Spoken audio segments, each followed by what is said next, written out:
अस्सलाम वालेकुम, good morning Pakistan. आप देख रहे हैं सुबह की सोच और मेरे साथ हैं गजल अशरफ और मेरे साथ हैं हसनैन लियाकत। अस्सलाम वालेकुम, वेलकम टू सुबह की सोच। उम्मीद करते हैं आप सब ठीक ठाक होंगे। आपने मेरी तरफ मुड़ के ऐसा सलाम किया कि मेरा दिल कर रहा था मैं वालेकुम सलाम कहूं।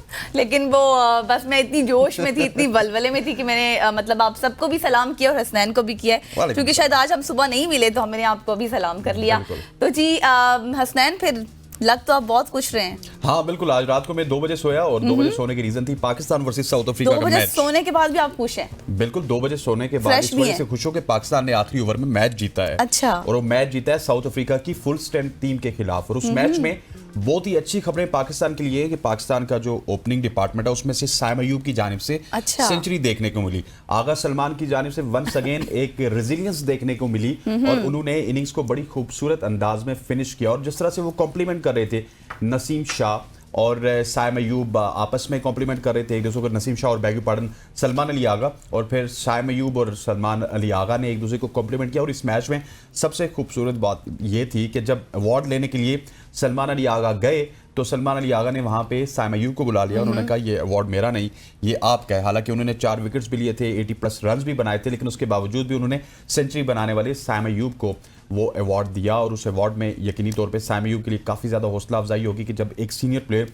उनको उनकी हौसला अफजाई कर रहा है। और पाकिस्तान टीम ने बहुत ही सनसनीखेज मुकाबला ये बनाया। वैसे ये सनसनीखेज मुकाबला बनने वाला नहीं था, 240 रन थे और 240 रन को पाकिस्तान को इजीली चेस करना चाहिए था। लेकिन पाकिस्तान की रवायत रही है कि वो मैच को आखिरी बॉल तक लेके जाते हैं। ब्रॉडकास्टर्स पे मेहरबानी करते हैं, पाकिस्तान की दुआओं को एक दफ़ा फिर पाकिस्तानी अपने हाथ उठाते हैं दुआओं के लिए कि अल्लाह करे हमारी टीम जीत जाए। तो जी ये एक्सपेक्टेशंस भी तो थी किसी हद तक कि हम शायद जीत जाएंगे, क्योंकि हमारी वनडे क्रिकेट T20 से कुछ बेहतर है, इसलिए भी ये कुछ उम्मीदें भी वाबस्ता थी। लेकिन हसनैन ने आपको बहुत इलेबोरेट कर तमाम सूरत हाल जो है वो बताई है। इतना लंबा मैच था लेकिन हसनैन ने कुछ ही चंद मिनटों में आपको सारी कहानी बता दी है। लेकिन एक कहानी मैंने बतानी थी कि साइम अयूब तो चल गए लेकिन बाबर और रिजवान फिर भी फेल रहे हैं। और बाबर और रिजवान के हवाले से इस वक्त बहुत ज्यादा तनकीद की जा रही है। ये तमाम तर बातें हम आगे चलकर सेगमेंट में भी डिस्कस करेंगे।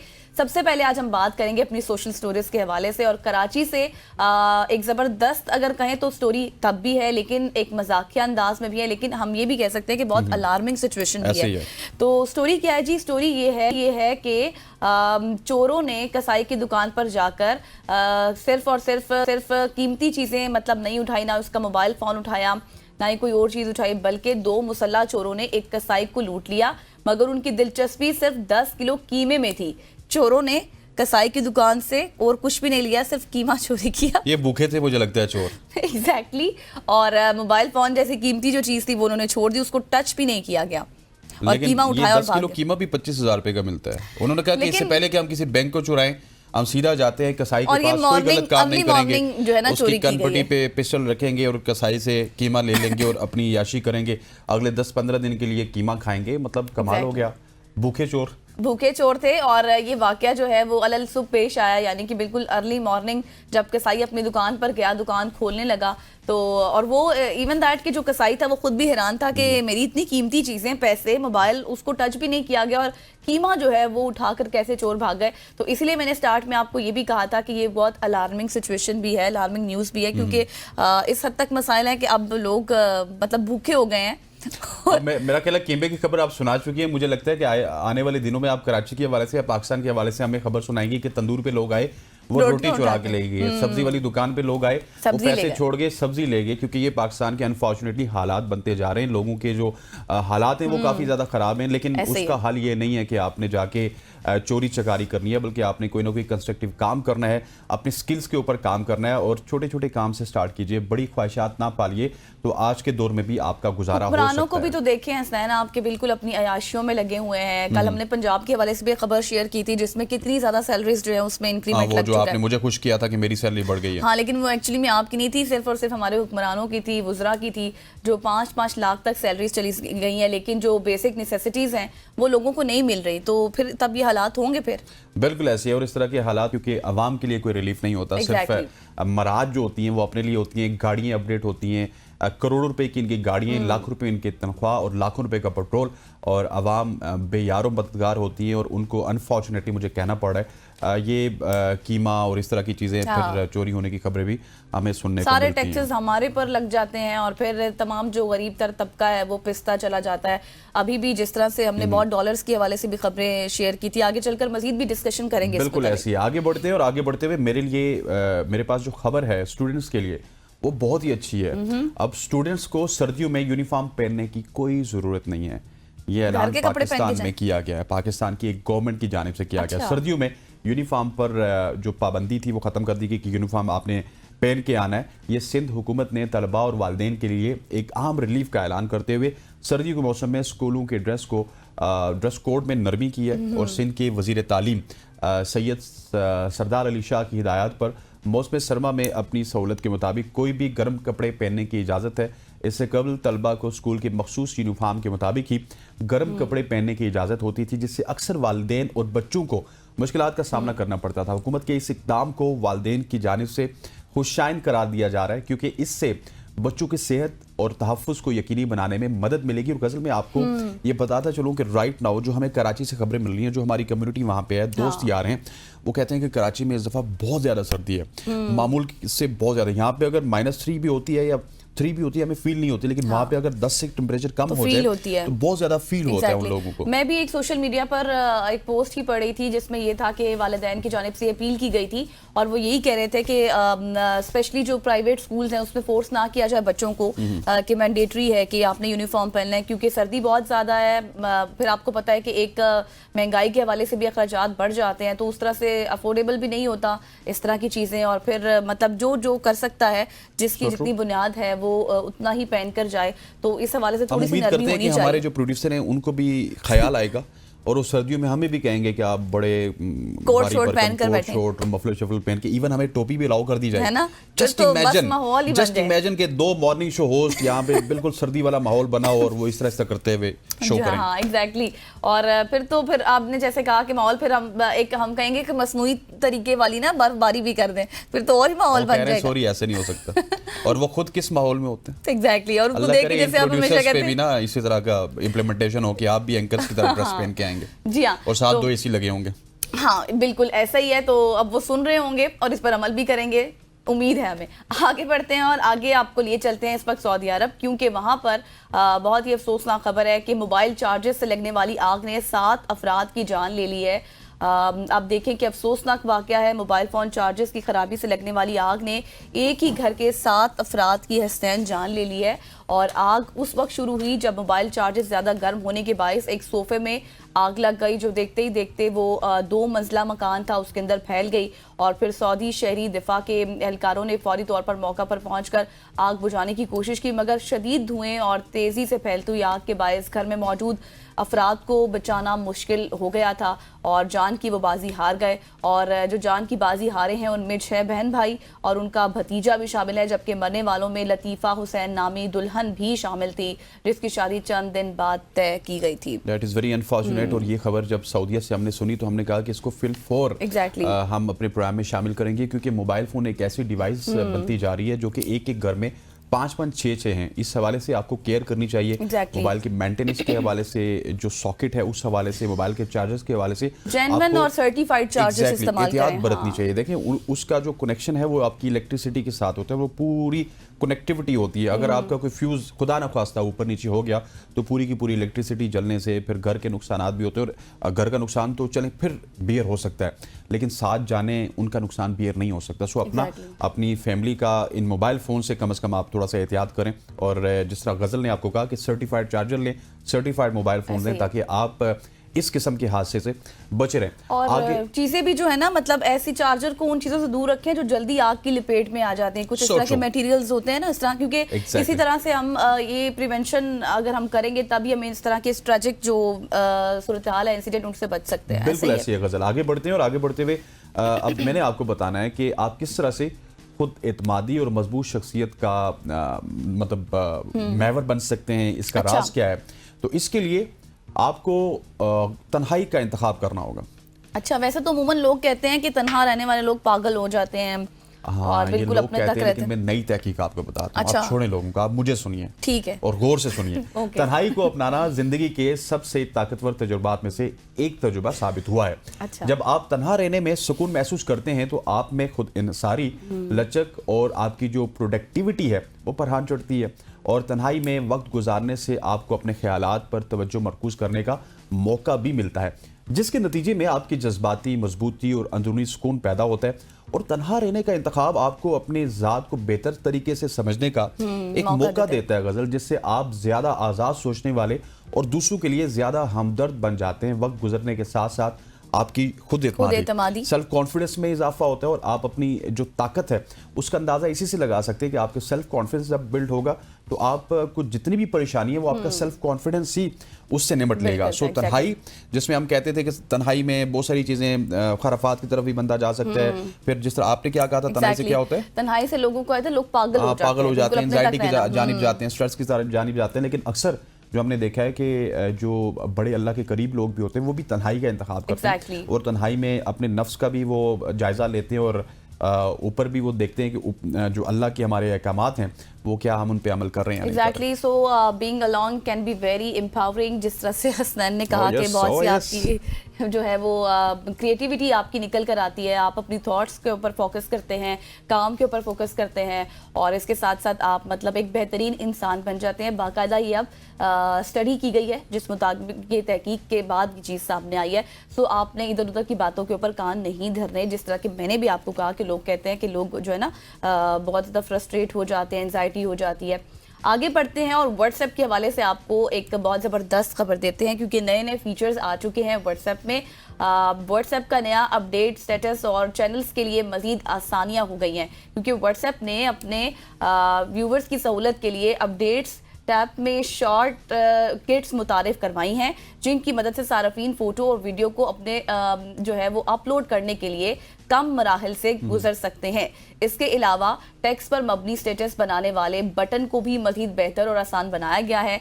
और सिर्फ ये नहीं, बल्कि आपको ये भी बताएं कि ये तब्दीली वॉइस स्टेटस के लिए नए ऑप्शन की शमूलियत है, जिसके ज़रिए सार्फिन अब बिल्कुल लाइव बराह रास्त वॉइस नोट रिकॉर्ड करके अपने स्टेटस पर शेयर कर सकेंगे। ये फीचर जो है फ्लोटिंग एक्शन बटन के बगैर काम करेगा, जिससे शेयरिंग के अमल में तेज़ी आएगी। हम देख रहे हैं व्हाट्सएप हमारा मतलब आप ये कहें कि हमारा रोज़ाना की बुनियाद मतलब है ही, हमारा चैटिंग का जरिए ही व्हाट्सएप है, इसके बगैर तो हमारा काम ही नहीं चलता, और नए नए फीचर्स आना काफ़ी खुशाइंद बात है। जिस तरह आपने जिक्र किया कि शॉर्टकट्स का जिक्र किया, शॉर्टकट्स व्हाट्सएप ने मुतारिफ करवाए, तो यकीनी तौर पे व्हाट्सएप में हमें शॉर्टकट्स की ज़रूरत भी है। जब हम कहीं यूट्यूब यूज़ कर रहे हैं या कोई और नेटवर्क यूज़ करें तो वहाँ पे हमें शॉर्टकट तरीके से ही कुछ प्रॉम्प्ट एक्शन करना होता है व्हाट्सएप पे। शॉर्टकट ही तरीका ढूंढते हैं हर चीज़ का। पाकिस्तानी के लिए तो ये बहुत ही अच्छा है। पाकिस्तानी हमेशा हर तरीके को शॉर्टकट से करने की कोशिश करते हैं और चाहते हैं कि जहाँ पे दुनिया के 5 घंटे लगते हैं हम वो 5 मिनट में काम कर लें। तो ये व्हाट्सएप का फीचर कहीं और चले ना चले, पाकिस्तान में ज़रूर चलेगा। आगे बढ़ते हैं, और आगे बढ़ते हुए एक ऐसी स्टोरी जिसको मैं पढ़ रहा था तो मुझे हैरानगी हुई कि इंसान काकरोच को छुएगा क्यों। हाँ। मतलब काकरोच यहाँ पे आ जाए तो आप तो कहेंगे आउच, मुझे बचाओ मुझे बचाओ। और सेम विद मी, मतलब मैं भी इतना कोई दिलेर नहीं हूँ काकरोच को हाथ में रख के तो उसको देखना स्टार्ट कर दूंगा। लेकिन जब मैंने इसकी रिसर्च की तो मुझे पता चला कि कुछ कम्युनिटीज ऐसी हैं जो उसको खाते भी हैं, जो उसको छूते भी हैं। मतलब मैं वेस्टर्न वर्ल्ड की भी बात कर रहा हूँ, फिर हमारे पड़ोसी हैं चाइना वाले जो कुत्ते बिल्लियाँ सब कुछ खा जाते हैं, उसमें ये काकरोच भी होते हैं। और भी एक दो चीज़ें होती हैं। इंसान के छूने पर काकरोच सफाई का अमल शुरू कर देता है। अच्छा। इंसान जब काकरोच को छूता है तो उसके लम्स पर फौरन खुद को वो साफ करने का एक इरादा करता है, क्योंकि ये उसकी हयाताती बका जो है उसके लिए ये बहुत ज़रूरी है। जब भी कोई इंसान काकरोच को छूता है तो उनके जिस्म पर इंसानी खुशबू और तेल लग जाता है, जिससे वो फौरन साफ करने की कोशिश करते हैं।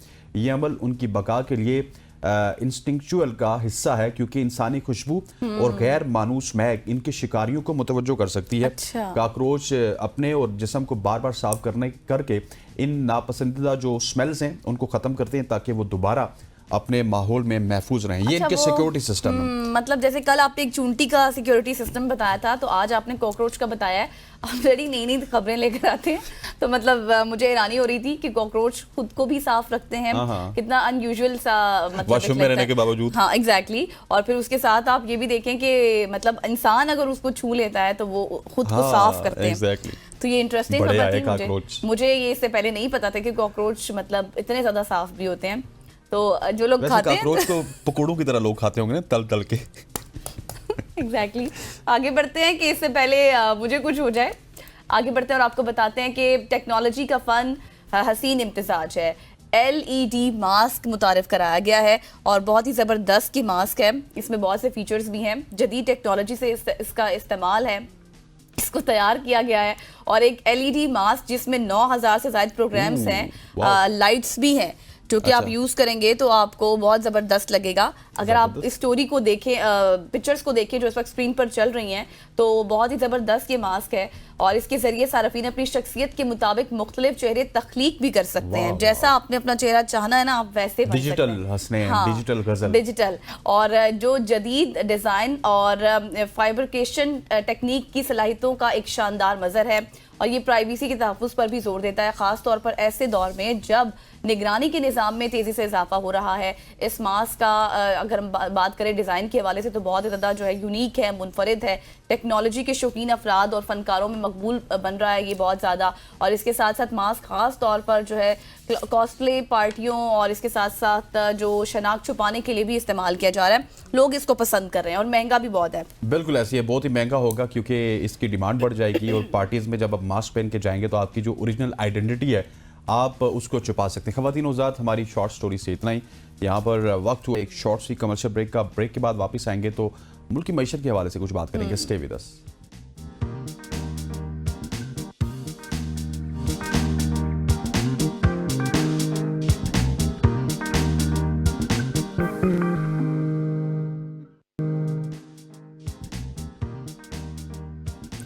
Welcome back to show. अब हम बात करेंगे पाकिस्तान की मईशत के हवाले से। पाकिस्तान की मईशत इस वक्त कई आम मराइल से गुजर रही है, जहां एक तरफ अगर बात की जाए शरह सूद की तो उसमें कमी की तवक्कुआत हैं, स्टॉक मार्केट में ज़बरदस्त तेज़ी का रुझान है। वहीं में दूसरी जानिब सनत और तिजारत के मुख्तलिफ शोबे मुआशी सुसरवी और आलमी दबाव का सामना कर रहे हैं। पाकिस्तान स्टॉक एक्सचेंज ने हालिया दिनों में नई बुलंदियों को छुआ, लेकिन इसके पीछे शरह सूद में मुतवक्को कटौतियों का किरदार नुमाया है। साथ ही अगर लार्ज स्केल मैन्युफैक्चर्स की बात की जाए तो उसकी पैदावार में कमी और बैनुल-अक़वामी मालियाती इदारे IMF के साथ जारी मामलात भी हमारे मुआशी इस्तेहकाम की तस्वीर में अहम अवामिल हैं। एग्जैक्टली। और आज हमारे साथ मौजूद हैं माशी उमूर के माहिर फरहान बुखारी साहब, जो हमें पाकिस्तान के माशी हालात से मुताल्लिक़ और मुमकिन हल भी बताएंगे और उस पर रोशनी डालेंगे। वेलकम टू सुबह की सोच फरहान बुखारी साहब। सबसे पहले तो ये बताएं कि जिस तरह से हमें मॉनिटरी पॉलिसी, जिस तरह शरह सूद हमें नीचे नज़र आ रही है, 13% पर आ गई है, फ्रेंडली लगती है, बिजनेस फ्रेंडली लग रही है, क्या इसमें मजीद भी गुंजाइश है, आप समझते हैं? जी बहुत शुक्रिया। देखिए, बिजनेस कम्युनिटी की जानिब से इस वक्त मुतालबात तो बहुत हैं, लेकिन जो जवाब पेश किया जा रहा है कि ये महंगाई की कमी हो गई है, ये तो एक पहलू है। लेकिन दूसरा पहलू ये है कि पाकिस्तान में बचत का तनासब बाकी दुनिया के मुकाबले में बहुत कम है। और अब ये भी एक सवाल उठ रहा है कि अगर आप सेविंग्स पे रेट्स इतने कम करेंगे तो क्या ये बचत का तनासब जो है ये मजीद कम हो जाएगा? ये भी एक बहुत बड़ा सवाल है, क्योंकि इस खत्ते में बांग्लादेश का जो बचत का तनासब है वो हमारे से दुगना है। इसी तरह हिंदुस्तान की मिसाल ली जाती है। लेकिन इससे बड़ा मामला ये भी है कि क्या ये जो शरह सूद कम हो रही है, इसके नतीजे में क्या पाकिस्तानी मईशत में कोई नई जान आएगी, कोई नई सिमत का तयन होगा, कोई बेहतरी होगी?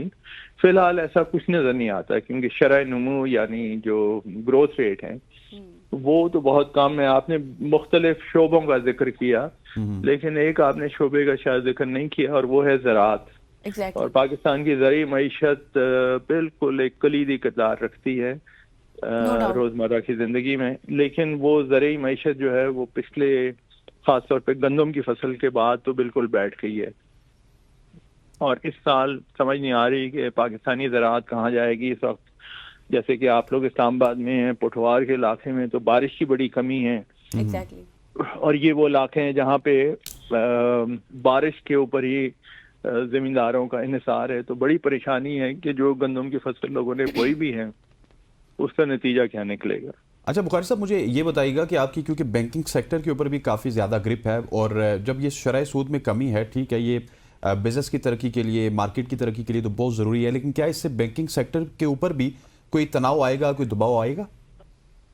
देखिए, फौरी तौर पे तो इसलिए नहीं आएगा क्योंकि बैंक्स जो रिटर्न्स दे रहे हैं उन लोगों को जो कि अपनी बचत बैंक में रखते हैं वो तो इस शरह सूद से कम है, यानी उसका फर्क है कोई 2-3%, और इस्लामी बैंक तो और कम दे रहे हैं। तो इसके नतीजे में वो जो गैप है बैंक्स वहां से अपना हिसाब किताब पूरा करते हैं। लेकिन बैंक के ऊपर एक और जो प्रेशर आ रहा है और वो है एडीआर टैक्स का। ये मैं समझता हूँ कि ये गलत एक सिमत में हुकूमत पाकिस्तान को लेके जा रही है कि एक और टैक्स लगा रही है बैंक के ऊपर, जबकि सूरत हाल ये है कि जो टैक्स का जाल है इससे फैलाने की जरूरत है।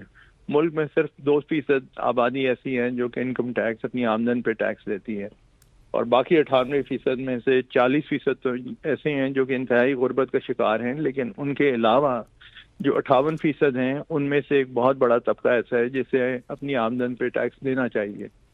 तो ये पुराने कुछ तरीके अपनाए जा रहे हैं कि कुछ शोबों पे आप टैक्स बढ़ा दें, वहां से अपना हिसाब किताब पूरा करने की कोशिश करें। मईशत आपकी वैसी सुसरवी में घिरी हुई है और जो जाल को फैलाने की जरूरत है उस पर काम हुआ नहीं है। तो फिर आगे जाके उसका क्या नतीजा निकलेगा, ये बहुत बड़ा सवाल मतलब जिस है। तरह बुखारी साहब आप ये कह रहे हैं तो मुझे ये लग रहा है कि हम अभी भी गलत सिमत की तरफ ही जा रहे हैं, कोई रिफॉर्म्स की जानिब हम नहीं जा रहे। वापस हमें 3 साल बाद या फिर 1.25 साल बाद IMF के पास वापस जाना पड़ेगा, उनकी मिन्नतें करनी पड़ेंगी। खुदा खैर करें। वजीर आजम का जो दावा है कि आखिरी IMF प्रोग्राम होगा, फिलहाल हालात वैसे नहीं लगते। बुखारी साहब, हर PM का ही वादा होता है वैसे। जी, आप अपना सवाल दोहराएंगी बीबी? मैंने कहा हर PM का पहली स्पीच में यही वादा होता है कि IMF का प्रोग्राम आखिरी होगा। जी जी बिल्कुल, दावे तो पाकिस्तान की तारीख में हम बहुत से सुन चुके हैं, ऐसे ही, लेकिन उसका नतीजा क्या होगा एग्जैक्टली अब नतीजा देखना होगा। अच्छा बुखारी साहब, अगर हम बात करें एनर्जी प्राइसेस के हवाले से बहुत ज़्यादा डिबेट जनरेट हुई है और फिर ये कहा गया कि 8 IPP से जो है वो मुआहदे सेटल डाउन हो गए हैं, बातचीत हो गई है। फिर गवर्नमेंट ने ये क्लेम किया कि 238 अरब का फ़ायदा हुआ है। आपको लगता है कि ये एग्जीक्यूट होगा, ट्रिकल डाउन इसका इफेक्ट होगा? देखिए, पाकिस्तान इतना ज़्यादा मखरूज हो चुका है कि ये इस किस्म की बचत फिलहाल तो कर्जों की वापसी में ही जाएगी। अगर आप ये समझें कि इस किस्म की बचत से कोई अवाम नास की बेहतरी होगी तो वो मुझे मुश्किल लगता है। और जो 238 अरब का हुकूमत क्लेम कर रही है फिर वो कहाँ है, क्योंकि कोई रिलीफ तो उस तरह नजर नहीं आ रहा। जी, फिलहाल कोई नजर नहीं आ रहा। और अब मौसम सरमा में लोग जो दुहाई दे रहे हैं गैस की कीमतों के बारे में, वो बजाते खुद आपको अंदिया देता है इस बात का कि हालात ठीक नहीं है। बिजली की कीमतें भी बहुत हैं। अच्छा बुखारी साहब, मुझे ये बताइएगा, अगर लार्ज स्केल मैन्युफैक्चरर्स की बात की जाए, जिस तरह हमने अपने इंट्रो में कहा था, उनकी पैदावार में मुसलसल कमी नज़र आ रही है, इसकी वजह क्या क्या हुकूमती पॉलिसियाँ हैं या फिर हम चाइना से बहुत ज़्यादा इस तरह की प्रोडक्ट्स आ जाती हैं जो कि हमारी प्रोडक्ट्स के मुकाबले में ज़्यादा सस्ती होती हैं, क्योंकि मुसलसल हमारी इंडस्ट्री जवाल की तरफ जा रही है? जी, उसमें सबसे पहला तो मामला मुल्क में एक मजमूई फिजा का है जो कि इस वक्त गैर यकीनी का शिकार है। इतनी गैर यकीनी की कैफियत जैसी अब आज पाकिस्तान में देखते हैं, इसके नतीजे में अगर आप ये समझें कि सरमायाकारी में इजाफा होगा तो वो मुमकिन नहीं है, मुश्किल है। और आगे चल के देखते हैं क्या होता है। और फिर माशी पॉलिसीज भी हैं, और फिर ये लार्ज स्केल मैन्युफैक्चरिंग में लोगों को कम से कम 5 या 10 साल के बारे में उन्हें कुछ ना कुछ ये यकीन होना चाहिए कि इतने अरसे तक पाकिस्तान के हालात एक सिमत में चलेंगे। यहाँ पे तो महीनों का पता नहीं होता जो लोग शिकायत करते हैं। अच्छा वो बुखारी भी साहब, एक मुझे शॉर्टली ये बताइएगा, चूंकि वक्त कम है। हमने कल भी एक खबर डिस्कस की थी, वर्ल्ड बैंक की जानिब से जो है $500 मिलियन का जो कर्ज स्पोर्ट फंड था, वो हमें अब जो कर्ज वो मंसूख कर दिया गया है, और फिर कहा गया कि CPEC में जो मुआहदे थे उस पर पाकिस्तान ने अमल दरामद नहीं किया। तो अब इसका इफेक्ट हम देख सकते हैं, मजीद महंगाई हो सकती है? देखिए, फौरन तो महंगाई यानी इस तरह नहीं होगी कि वर्ल्ड बैंक ने कर्जा रोक लिया तो उससे पाकिस्तान में महंगाई बढ़ गई, ये नहीं है। लेकिन ये परेशानी की एक सूरत हाल है, क्योंकि एक अहम आलमी इदारा ये कह रहा है कि पाकिस्तान की पॉलिसीज पे उन्हें एतबार नहीं है, और इसलिए इस सूरत हाल का जल्द से जल्द जितना जल्दी तदारक कर सकें, इसके बारे में कुछ कर सकें और पाकिस्तान को आगे ले जा सकें, वो बेहतर है। ठीक, सही, thank you so much. Farhan Bukhari साहब हमारे साथ मौजूद थे और हालात के हवाले से बात कर रहे थे, और बता रहे थे कि जिस तरह से अब 238 का भी हमने अरब का भी डिस्कशन की, कि अब वो जिस तरह से हुकूमत क्लेम तो कर रही है, लेकिन वो हमें उसके कोई इफेक्ट्स या फिर कोई रिलीफ आवाम के ऊपर नजर नहीं आ रहा। तो जी यहाँ पर वक्त हुआ एक ब्रेक का, ब्रेक ले लेते हैं। ब्रेक लेते हैं, उसके बाद सियासत का सेगमेंट है जिसमें हमारे साथ मौजूद होंगे मुफ्ती किफायतुल्लाह साहब। स्टे विद अस।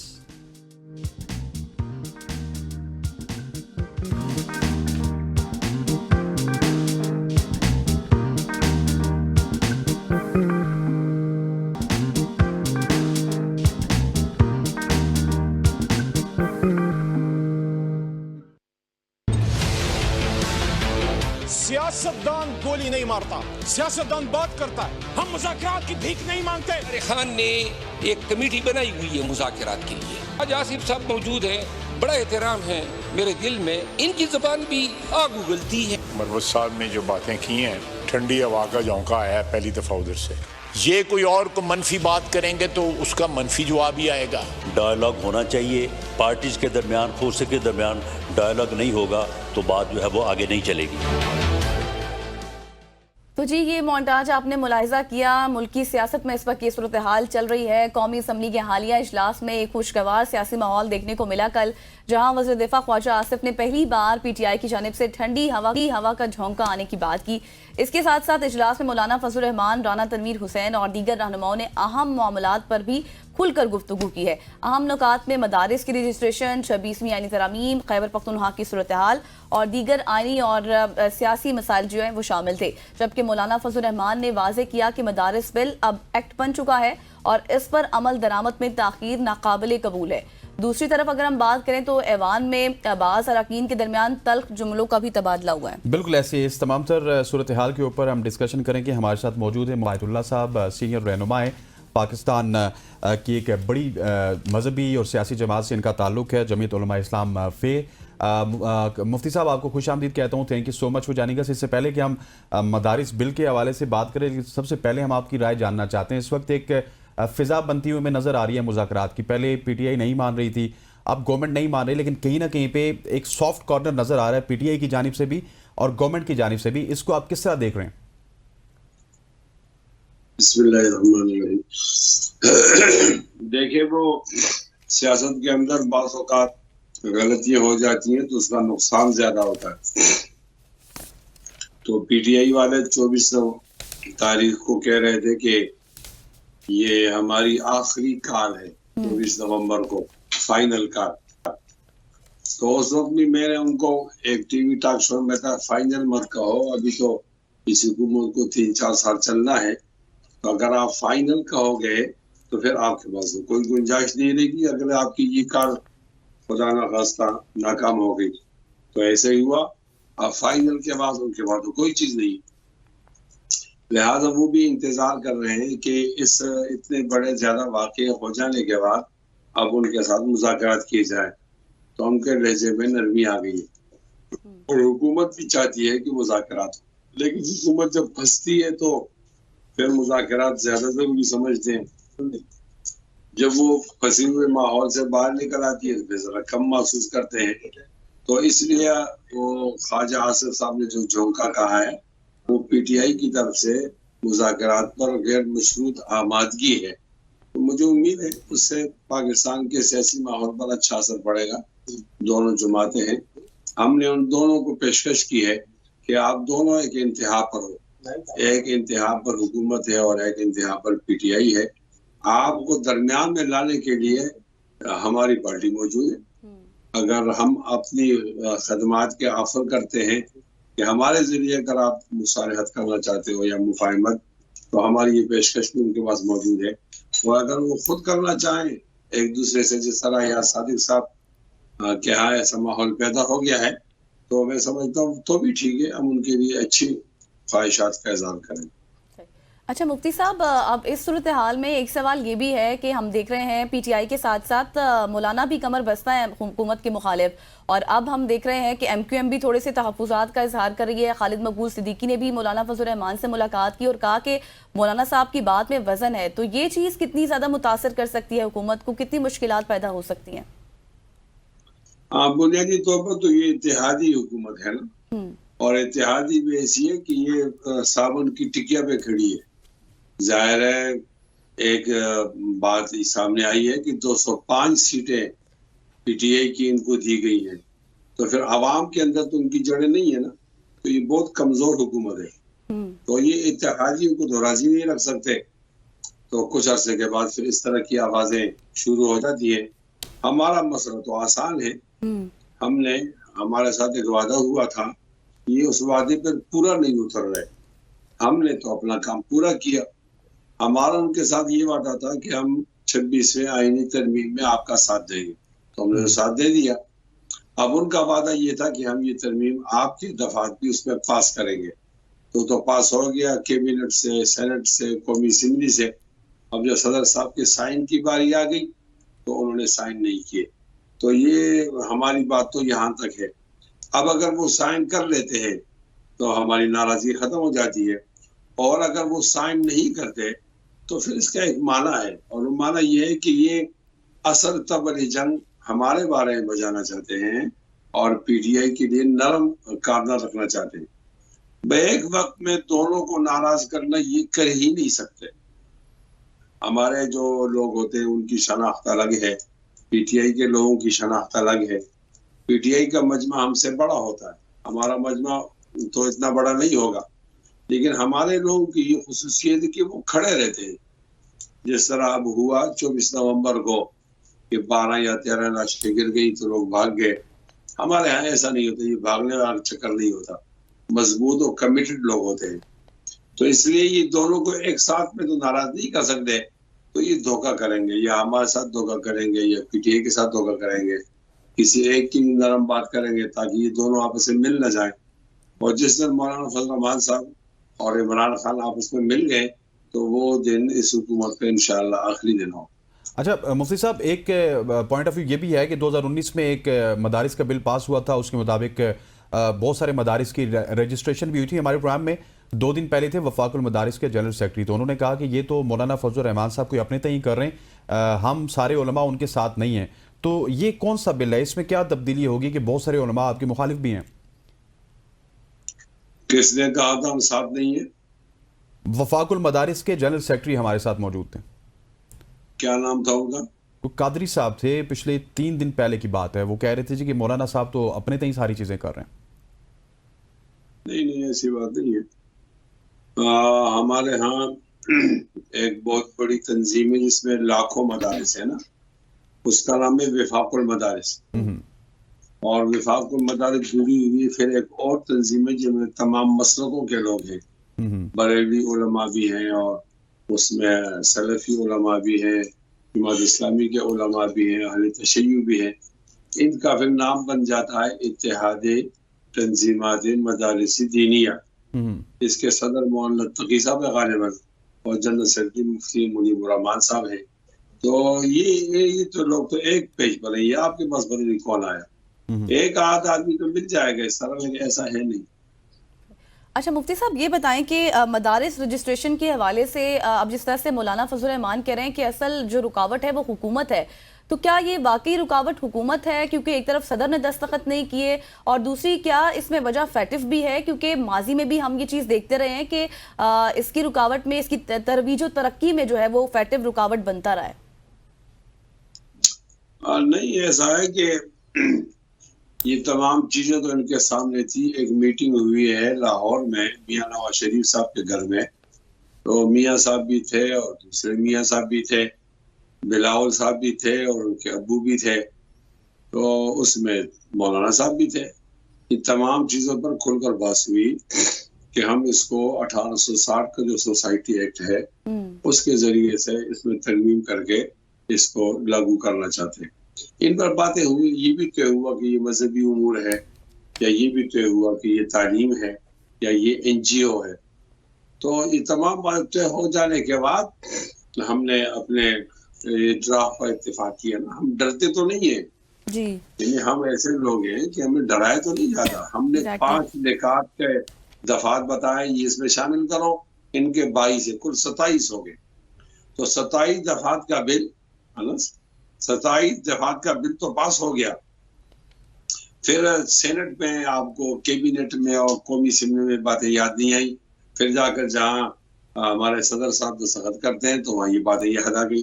तो ये कोई उन पर दबाव होगा ना, वो दबाव की वजह से ये असल बात भी नहीं बताते और वो वादा खिलाफी करते हैं। अच्छा मुफ्ती साहब, तो ये बताइएगा कि हमने मौलाना साहब से काफ़ी दफ़ा सुना है कि अगर ये बिल पास ना हुआ, उनके हक में फैसला ना हुआ, दमादम मस्त कलंदर होगा, तो क्या स्ट्रेटेजी है? क्या आप भी इस्लामाबाद का रुख करेंगे या फिर असेंबली में अपना केस लड़ेंगे? नहीं, असेंबली में किस लड़ेंगे? असेंबली तो फिर जेली असेंबली है, उसके लिए सलाहियत ही नहीं है। लोग अपने तौर पर थोड़ी बोल सकते हैं, वो तो अपने अपने पार्टी के वफादार होते हैं, उन पर फिर वो लग जाता है, पाबंदी लग जाती है जो एक्ट वाली है कि आप अपनी पार्टी के खिलाफ बात नहीं कर सकते। तो हमारे पास एक मैदान है और एक ईवान है। तो जब ईवान मायूस करेगा फिर मैदान लगेगा। तो आपने कहा इस्लामाबाद आएंगे तो शहरी इक़्तिदार तो वही है ना, वहां आने पर उनको तकलीफ होती है। अगर हम कराची या लाहौर, पेशावर में, कोयटा में बड़ा जलसा करें तो उनको तकलीफ तो नहीं होती जी। मुफ्ती साहब लेकिन जी, मौलाना साहब ने कहा है कि ये मसला हम अफ़ाम तफ़हीम के साथ हल करना चाहते हैं और हो जाएगा, और हुकूमती कुछ रहनुमा भी ये कह रहे हैं कि मामलात हल हो जाएंगे। लेकिन अब सवाल ये है कि जब माजी में हमने देखा कि 2 कोशिशें की गई थी, एक 2019 का एग्रीमेंट और 2 ये 26वीं यानी तरमीम के वक्त जो है मामला तय हुए थे। जब तमाम अंडरस्टैंडिंग मुकम्मल थी तो ऐसा हुआ कि आके जब एंड दस्तखत का वक्त था तो इनकारी हो गई। कोई इंटरनेशनल प्रेशर है?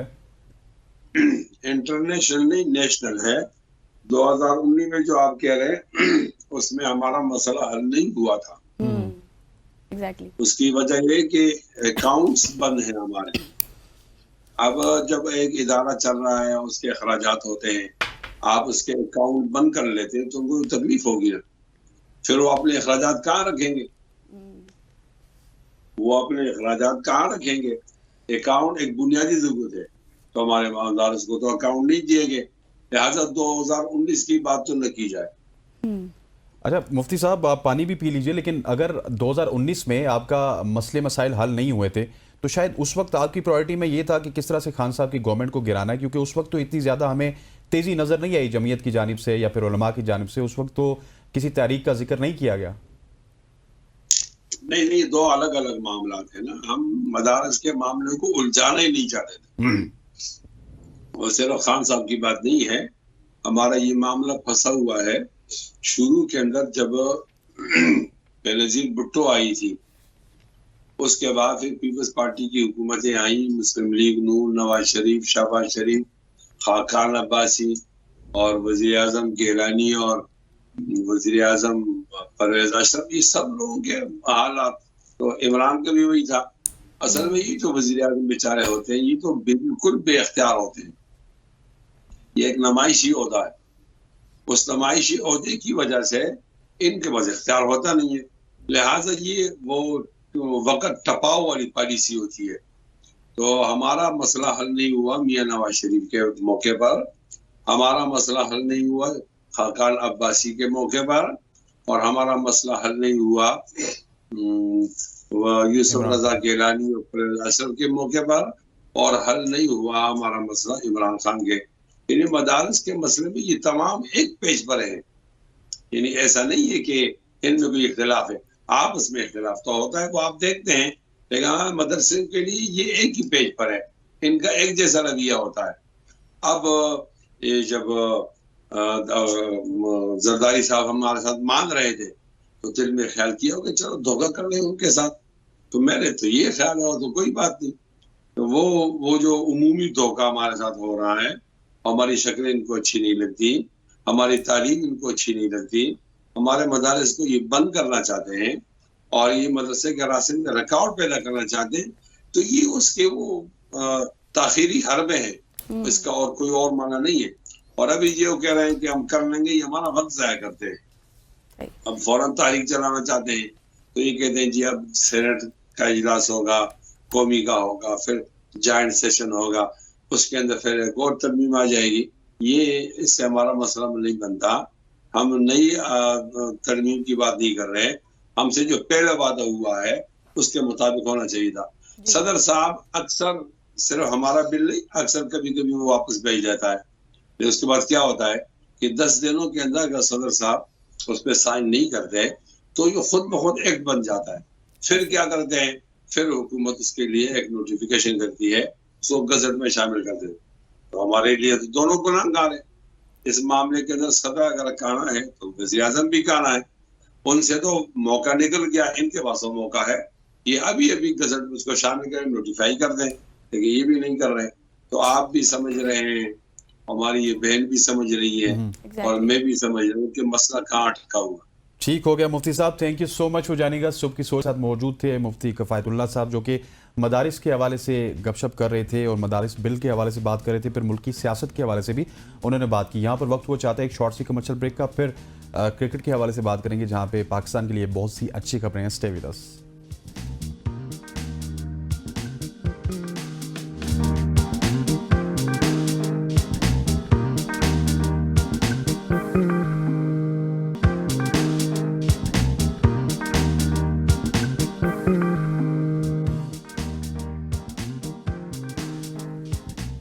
Welcome back after the break. और अब हम बात करेंगे क्रिकेट के हवाले से, क्योंकि पाकिस्तान क्रिकेट टीम ने जनूबी अफ्रीका के खिलाफ पहले वनडे में शानदार कारकर्दगी का मुजाहरा करते हुए 3 विकेटों से फतह हासिल की है। पर्ल के मैदान में खेले गए इस मैच में पाकिस्तान ने 240 रन का हदफ आखिरी ओवर में कामयाबी से हासिल कर लिया और इस मैच में सूप की जबरदस्त सेंचुरी रही है। और सलमान अली आगा की बात करें तो वो भी नाकाबिले शिकस्त रहे हैं। 82 रन की इनिंग्स ने फतह में कलीदी किरदार अदा किया। बॉलिंग के हवाले से बात करें तो सलमान आगा ने 4 विकेटें लेकर ऑल राउंड परफॉर्मेंस का शानदार जो है मुजाहरा किया है, जिन पर उन्हें प्लेयर ऑफ द मैच करार दिया गया है। कौमी टीम ने न सिर्फ बैटिंग में जिम्मेदारी का मुजाहरा किया बल्कि बॉलिंग में भी काफी अच्छी कारकर्दगी रही है और अच्छा स्कोर रहा है। बिल्कुल ऐसे इस तमाम मैच के ऊपर बात करने के लिए हमारे साथ मौजूद हैं सीनियर स्पोर्ट्स एनालिस्ट, किसी तारुफ नहीं, डॉक्टर नोमान नियाज साहब। आप इनको सुनते रहते हैं डिफरेंट प्लेटफॉर्म्स पे। डॉक्टर साहब, thank you so much for joining अस।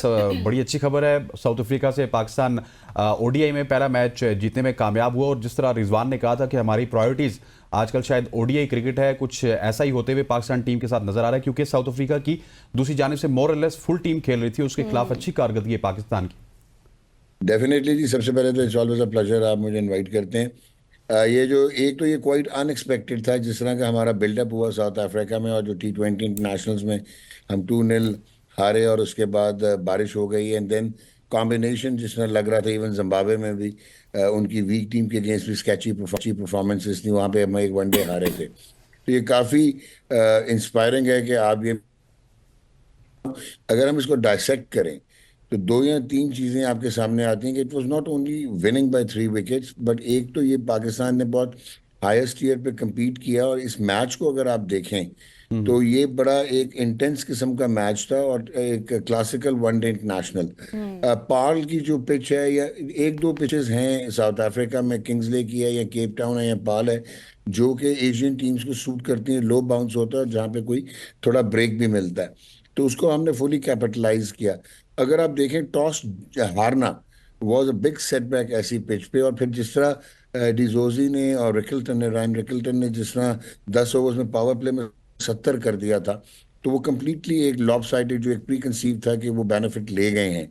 लेकिन सलमान आगा जिनकी बॉलिंग शायद आप ये नहीं कहेंगे कि he is a regular bowler, आप ये कह सकते हैं कि he is a batting all rounder. उन्होंने जिस किस्म की बॉलिंग की है, जहाँ पे थोड़ा सा उनको ड्रिफ्ट भी मिला, और जो आप देखेंगे कि ब्रेक भी उनको मिला और उन्होंने टॉप जो 4 आउट किए हैं, चाहे जोरदी खैर टेक्निकली बहुत फ्रेल लगे जिस तरह पीछे वो आउट हुए, लेकिन रिकल्टन को आउट किया, वैन ड्यूसन को आउट किया, ट्रिस्टन स्टब्स को आउट किया, और 88 फॉर 4 साउथ अफ्रीका। सो ये पॉइंट है जो मैं आपको हाईलाइट करना चाह रहा था। That is like a good team कि आपने कंधे आपके गिरे नहीं जब 70 हुआ और आपने 88 फॉर 4 किया।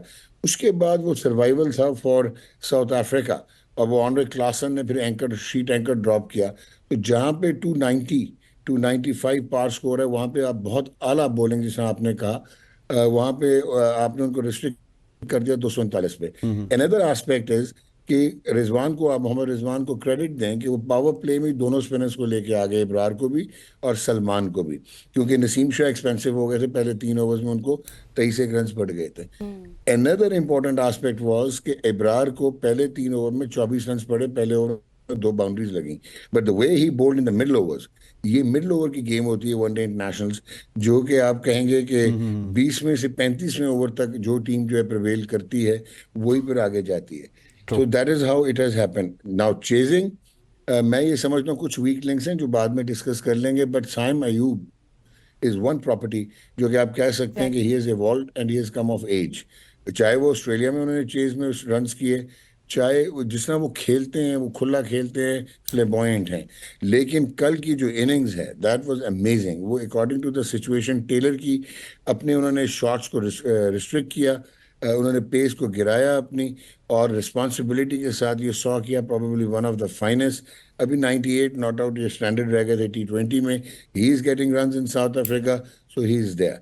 और Salman Ali Agha, do not confuse it with his T20 के, बिल्कुल भी ये सिंक नहीं करते, और T20 के प्लेयर ही नहीं है, और बड़ी गलत चॉइस थी इनकी T20 की इवन कप्तान बनाना।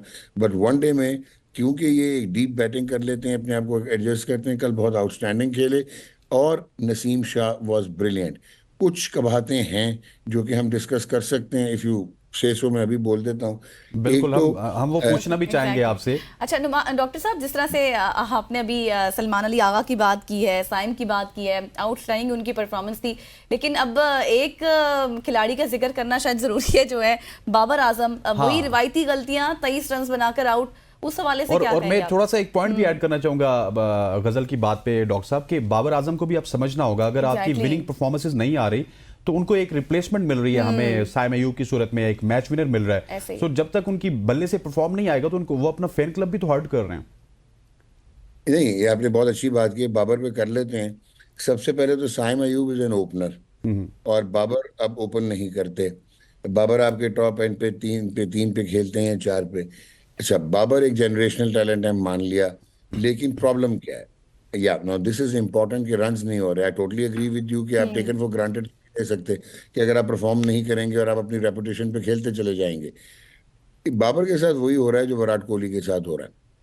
ठीक है जी, ये फेनोमेनल मॉड्यूल्स में है, जब कोई क्रिकेटर अपने आप को गेम से बड़ा समझने लग जाए, और फिर वो अपनी प्रैक्टिसेस जो है वो खुद मतलब खुद ही तरीके वो निकालना शुरू कर दे और उन पे चले।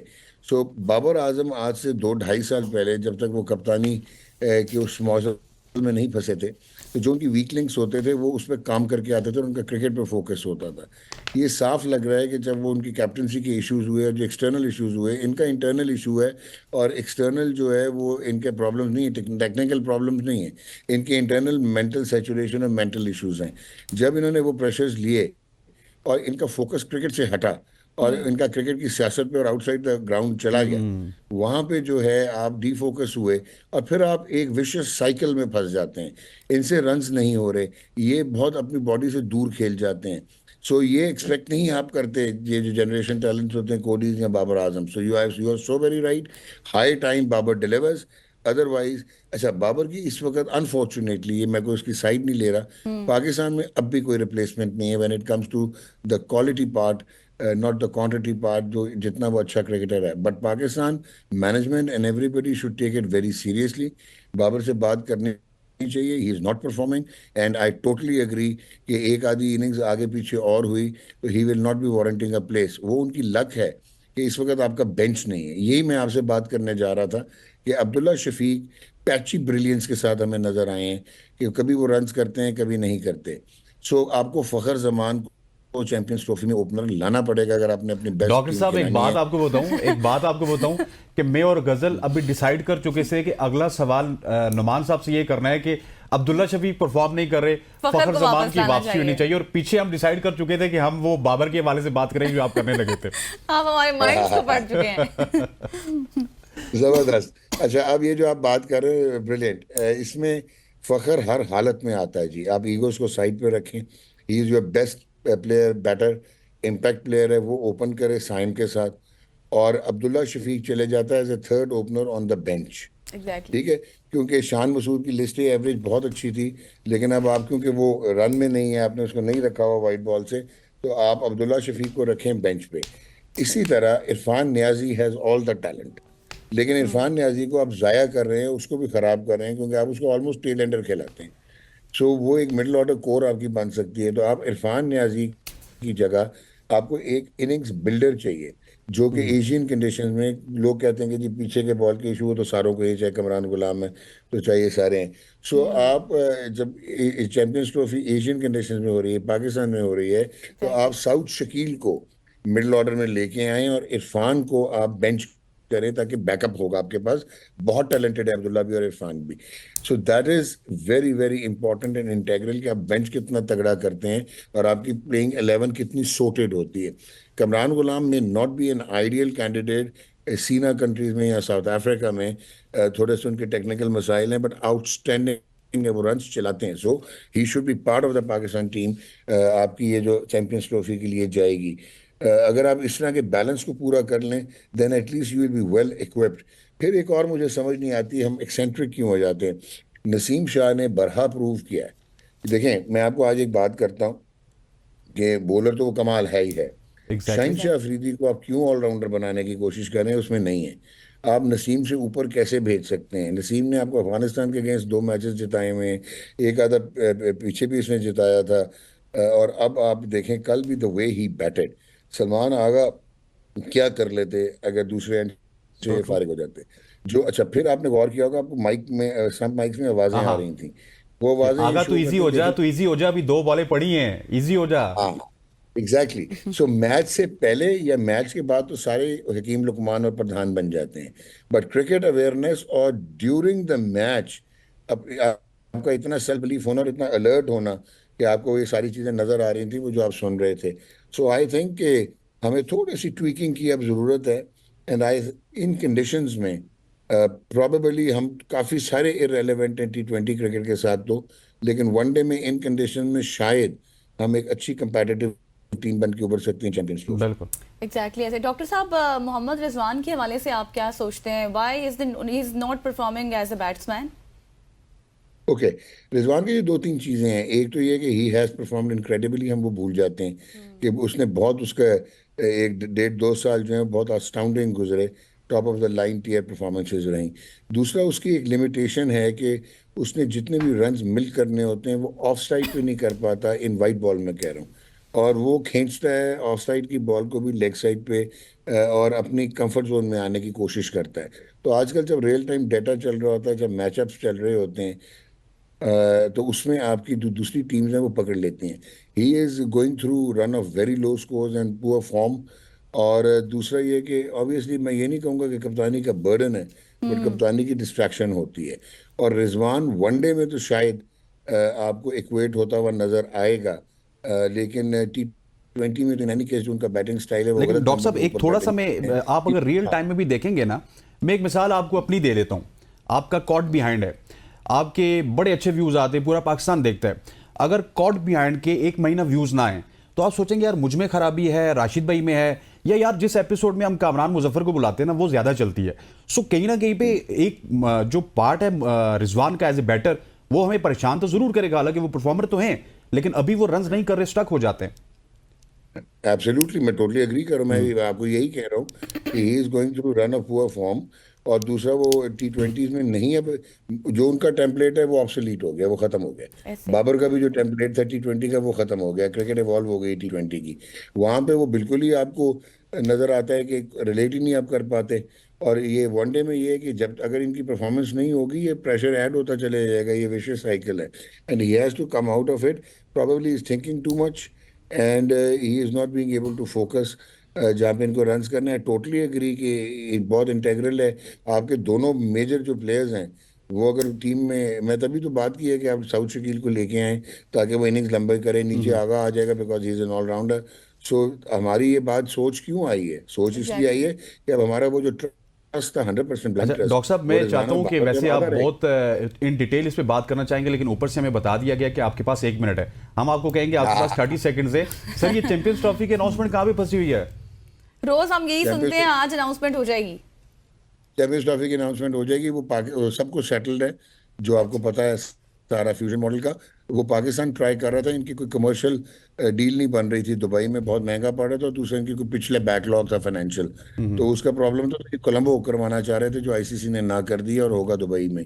तो द मोमेंट ये सारी चीज़ें पीसीबी की सेटल होती हैं, जो 5 मैच या 3 मैच कराने हैं दुबई में, तो ये अनाउंसमेंट हो जाएगी। बाकी need not to worry, settlement सारी होगी। Sir, thank you so much हो जाने का। डॉक्टर साहब, आपसे बात करके बहुत डॉक्टर नुमान नियाज साहब से जब भी बात करते हैं तो ऐसे लगता है कि बात करे ही जाए और ये बात घंटों आगे बढ़ती रहे। तवातीन वज़ारत, यहाँ पर वक्त हो जाता है एक शॉर्ट सी कमर्शियल ब्रेक का। ब्रेक के बाद पौधों के हवाले से आपको बताएंगे, पौधों के हवाले से, उनके फायदों के हवाले से, कौन कौन से ऐसे पौधे हैं जो हम अपने घरों में लगा सकते हैं, उनके क्या क्या फवाइद हैं। एग्जैक्टली, स्टे विद अस।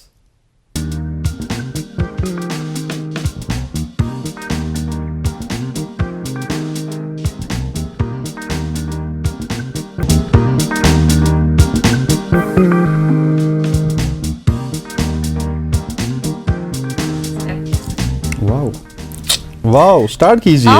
मैं आपको देख के खामोशी हो गई, क्योंकि आपने इस तरह ये बहुत ही खूबसूरत से पौधे हमारे पास पड़े हुए हैं आज। नाज़रीन, बड़ा ही जबरदस्त सेगमेंट है आज हमारा। आज हम बात करेंगे उन लोगों के शौक के बारे में जो कुदरती खूबसूरती और हरियाली को अपने घरों में लेकर आते हैं।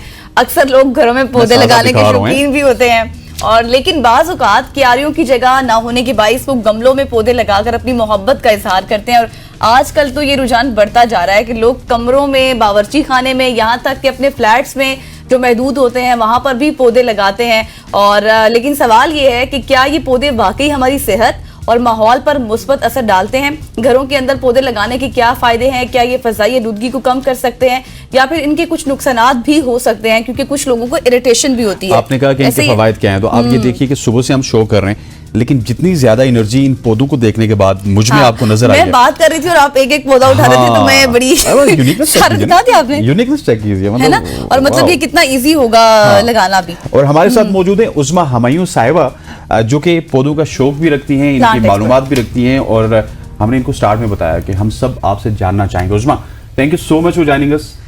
थैंक यू सो मच, अस्सलाम वालेकुम, thank you for inviting me. मुनफरिद शौक पाले हुए आपने? हाँ, बस ये पौधों का शौक जिसको भी है, आई थिंक कि वो जो है ना मोर एनर्जेटिक भी होगा और पॉजिटिव वाइब्स भी होंगी उसके अंदर, क्योंकि प्लांट्स को जैसे भी आपको देखते ही जो है ना, इसको आप खिल गए और आप जो है ना, जब आपके थोड़े से एनवायरनमेंट में पड़े हो तो आपका मूड और इवन ये आपके मूड पे असर करते हैं, ये इनका फायदा है।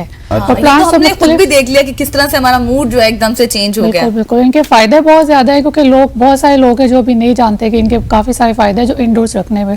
वैसे तो आउटडोर इंडोर दो अलग अलग जो है ना हमारे पास होती हैं लोगों के पास, के आउटडोर कुछ और लगे होते हैं, इंडोर्स के लिए कुछ और होते हैं, और काफ़ी फ़ायदेमंद है। इससे आपके मूड्स अच्छे होते हैं, ये आपके जो अंदर की एयर क्वालिटी है उसको इम्प्रूव करती है, टॉक्सिन जो है वो एब्जॉर्ब करती है अपने अंदर।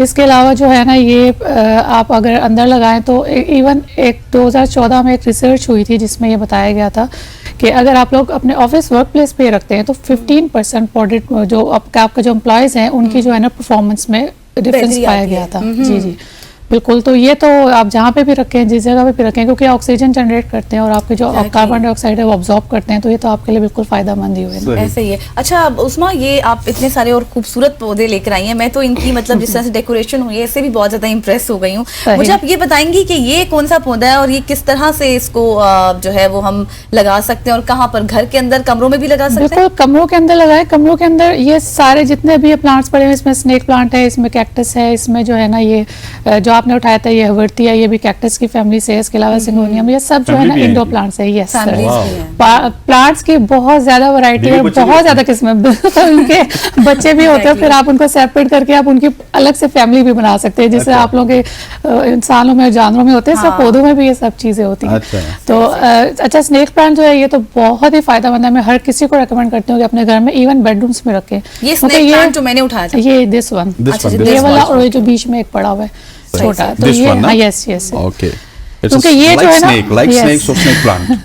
ऐसे एक्चुअली तो ये सेंसिवेरिया है, लेकिन हम लोग इसको ज्यादातर यहाँ पे जो है ना लोकल लोग इसको स्नेक प्लांट से जो है ना जानते हैं, पसंद करते हैं। हम पहले भी ये डिस्कस कर रहे थे कि पाकिस्तानी वैसे ही शॉर्टकट पसंद करते हैं। अच्छा, ये जो आपने प्लांट, ये सिर्फ इसकी डेकोरेशन है, तो फिर हम अच्छा, ये जो है ना जो आपने अभी उठाया था छोटा, ये तो जापानीज टेक्निक है, वो बोनसाई में बनाते हैं।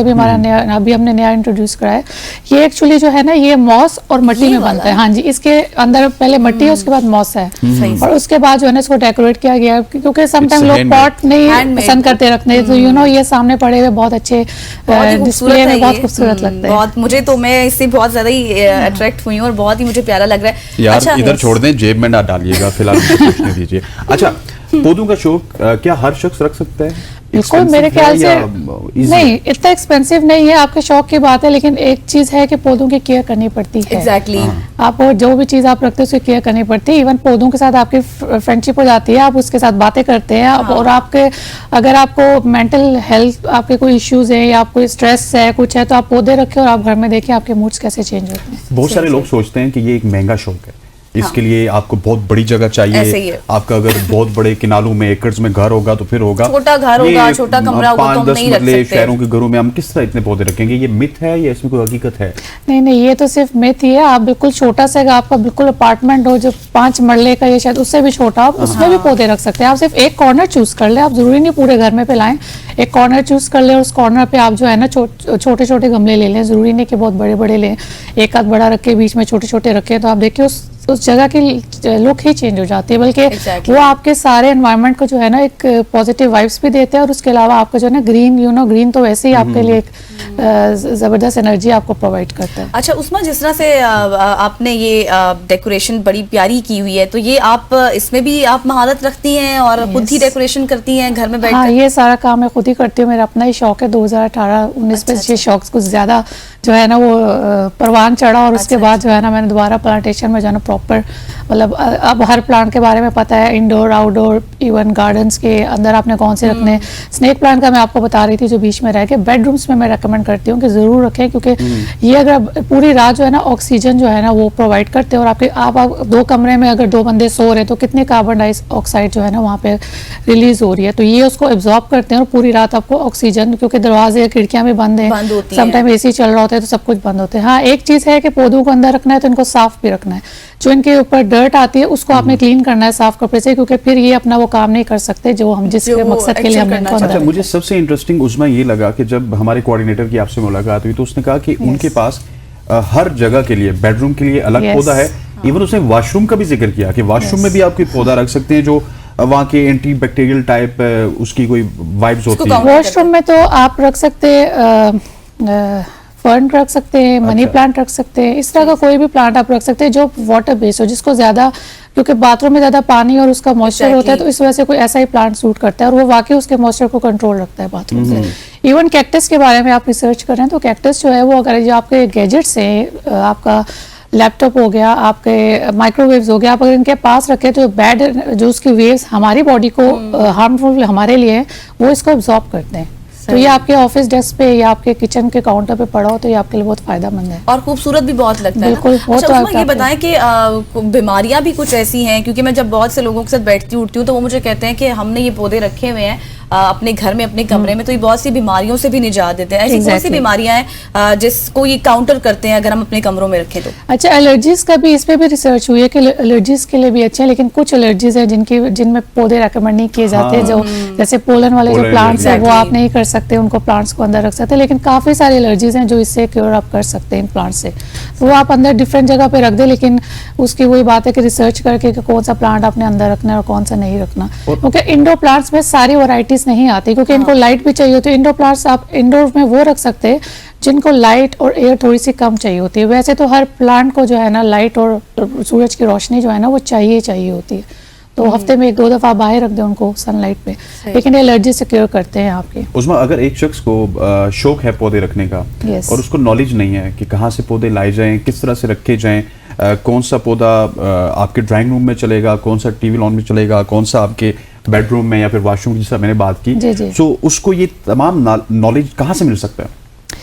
वैसे तो इंटरनेट पूरा जो है ना आपका इस रिसर्च से भरा हुआ है, लेकिन उसके अलावा भी अगर मुझसे भी पूछेंगे तो मैं भी आपको मशवरा दे दूंगी किस तरह करना है। आपके जो स्नेक प्लांट्स है, वैसे तो छोटे छोटे जो वैरायटी है, जैसे पाम्स हैं जो काफ़ी सारे, अमेरिका पाम, बैम्बू पाम, ये सब इंडोर्स के लिए बहुत अच्छे होते हैं। आप लोगों ने ऑफिसेज या शॉप्स वगैरह पे अब देखा होगा, शॉप्स पे इवन बहुत ट्रेंड आ गया, मैंने देखा है कि उन्होंने पौधे रखे होते हैं लाइव, और मतलब देख के आप सोचते हैं कि इतनी अंधेरी वाली जगह पे अपने पौधे रखे, क्योंकि वो होते ही इंडोर्स हैं, और इंडोर्स की वैरायटी है ही डिफरेंट थोड़ी सी। सही। अच्छा, उसमें एलोवेरा जो पौधा होता है, अक्सर लोग उसको रखते हैं अपने घरों में और उसको बहुत ज्यादा पानी देते हैं। क्या आपकी रिकमेंड करती हैं कि उसको पानी बहुत ज्यादा देना चाहिए? एलोवेरा को तो इतना ज्यादा पानी नहीं दिया जाता। और दूसरी चीज, एलोवेरा तो आपको पता है अब तो आपकी हर प्रोडक्ट में, हर चीज में एलोवेरा यूज हो रही है, तो घर में तो आपको जरूर, क्योंकि जो नेचुरल चीज है वो तो नेचुरल है ना, तो उसके तो बहुत अलग, उसकी तो एक अलग जो है ना चेन है कि आपके बहुत ज्यादा फायदे हैं उसके। और लेकिन कुछ वो स्किन पे इरिटेशन भी करता है बहुत ज्यादा। वो आपकी स्किन पे डिपेंड करते हैं, आप पे, आपकी स्किन पे। जब हम वो पौधे की मतलब एक लेयर उसकी जब हम काटते हैं ना, तो उसमें एक येलो सा पन होता है। अच्छा, वो एक टेक्निक होती है उसको काटने की ना, कि आपने उसकी वो लेयर हटा के फिर बीच में सिर्फ जेल यूज करनी है, पूरा पत्ता आपने यूज नहीं करना। ठीक, एक्चुअली सही हो गया। Usman, thank you so much, आप आई और आपने हमें बहुत ज्यादा इंफॉर्मेशन दी पौधों के हवाले से, और आज हमारा सेगमेंट बड़ा अच्छा रहा, हमारे नजदीक बहुत ही अच्छा रहा, क्योंकि एक अलग सी वाइब आई हमें पौधे देखने का। एनर्जेटिक से हो गए थे हम एकदम से, और हर पौधा, और उसके ऊपर बढ़कर बात ये कि उसकी डेकोरेशन बहुत ज्यादा खूबसूरत थी। बिल्कुल ऐसे है। यहाँ पर वक्त हुआ चाहता है एक शॉर्ट सी कमर्शियल ब्रेक के बाद वापस आएंगे तो पोलियो की आगाही के हवाले से बात करेंगे। Stay with us.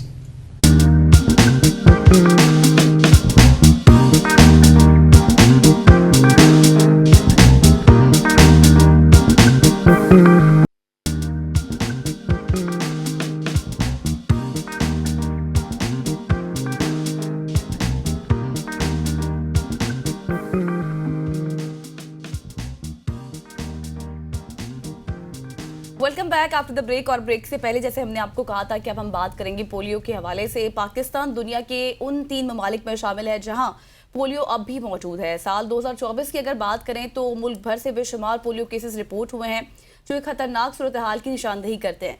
पोलियो के खात्मे के लिए हुकूमती कोशिशें और दरपेश चैलेंजेस क्या हैं, अवाम में मौजूद गलत फहमियाँ कैसे दूर की जाएं, और इन तमाम तर सवालात के जवाब जानने की आज हम कोशिश करेंगे। बिल्कुल ऐसे हमारे साथ मौजूद है डॉक्टर कलीम अख्तर साहब, चाइल्ड स्पेशलिस्ट हैं पोलियो के हवाले से। इनकी बड़ी कृपा है। Thank you so much for joining अस। सबसे पहले सवाल यह है कि पोलियो के जब मुकाबला किया पाकिस्तान ने, तो उसमें पाकिस्तान को खतर खा तक कामयाबी मिली थी, लेकिन अब हमें केपी हो गया अफगानिस्तान से, क्योंकि बहुत ज़्यादा लोग वहाँ पे आते जाते हैं, वहाँ से पोलियो की शिकायत आ रही हैं, फिर पंजाब से पोलियो की शिकायत आ रही है। इसकी वजह क्या है? अच्छा, पहले तो मैं आपको ये बता दूं कि ये अल्लाह का बड़ा शुक्र रहा कि गवर्नमेंट काफी एफर्ट करती है, और लास्ट ईयर हम बड़ा इसको मिनिमम करने में कामयाब हो गए। समहाउ इस दफा रिसर्जेंस हो गई है, और 63 जो केसेस पूरे रिकॉर्ड हुए अभी तक पाकिस्तान में।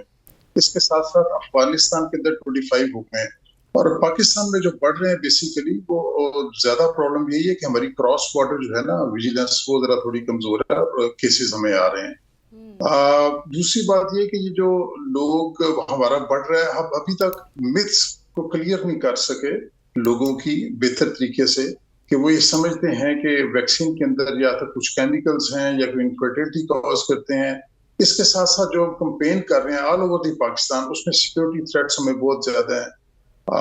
हमारा टेररिज्म का बड़ा है, हमारे जो पोलियो वर्कर्स हैं उनको थ्रेट्स होती हैं, उनके ऊपर अटैक्स भी होते हैं। कई दफा हमें कैंपेन्स अपनी पोस्टपोन करनी पड़ती हैं, रोकनी भी पड़ती हैं।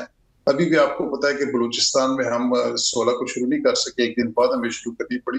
तो ये मल्टीपल फैक्टर्स हैं जिसकी वजह से प्रॉब्लम हो रही है, और हम कंट्रोल नहीं कर पा रहे। ऑल्दो कि वे ट्राइंग और बेस्ट, हर लेवल पे कमिटीज बनी हुई हैं, मॉपिंग होती है, सर्विलेंस होती है, but still there is much needed to be done. अच्छा डॉक्टर साहब, जिस तरह से आपने सिक्योरिटी चैलेंजेस के हवाले से भी बात की है, एक फैक्टर आपको नहीं लगता कि अवेयरनेस का भी है? क्योंकि आज तक, मतलब आज के दिनों तक हम देख रहे हैं बहुत से ऐसे वालिदैन हैं जो अपने बच्चों को पोलियो के कतरे नहीं पिलाते। उनमें बहुत ज़्यादा ये मतलब लैक है कि वो समझते हैं पता नहीं क्या हो जाएगा अगर हम पोलियो के कतरे पिला देंगे तो। जी, आप बिल्कुल ठीक आपने कहा। गुजारिश ये है कि हमें जितनी भी अवेयरनेस क्रिएट करने की जरूरत है वो हमें करनी चाहिए, और लोगों को, मैंने जैसे पहले कहा, मिथ्स हैं, उनको समझाना ये पड़ेगा कि पोलियो ऐसा एक इतनी बुरी बीमारी है जो कि क्रिपलिंग है, सारी उम्र के लिए बच्चे माजूर हो जाते हैं। इसके साथ साथ कई बच्चों की तो डेथ हो जाती है। बहुत से बच्चों में तो सिम्टम्स आते ही नहीं है और वो बीमार होते हैं, पता ही नहीं लगता, और वो फौत भी हो जाते हैं। और अगर एक बच्चा आपका जिसको पोलियो हो जाए, और फिर वो है कि सिर्फ वो बच्चा सफर नहीं करता, पूरी फैमिली सफर करती है, पूरी कम्युनिटी सफर करती है। तो ये बिल्कुल आपने ठीक है। और हमें जब तक अब मस्जिद और मदरसा और उस्तादों को, और हम अपने पॉलिटिकल के साथ साथ रिलीजियस लीडर्स को इन्वॉल्व नहीं करेंगे, हम लोगों के इब्हाम दूर नहीं कर सकेंगे। तो we need to educate people. और इसके साथ साथ हमें माओ को एम्पावर करना पड़ेगा। माओ की एजुकेशन बड़ी इंपॉर्टेंट है।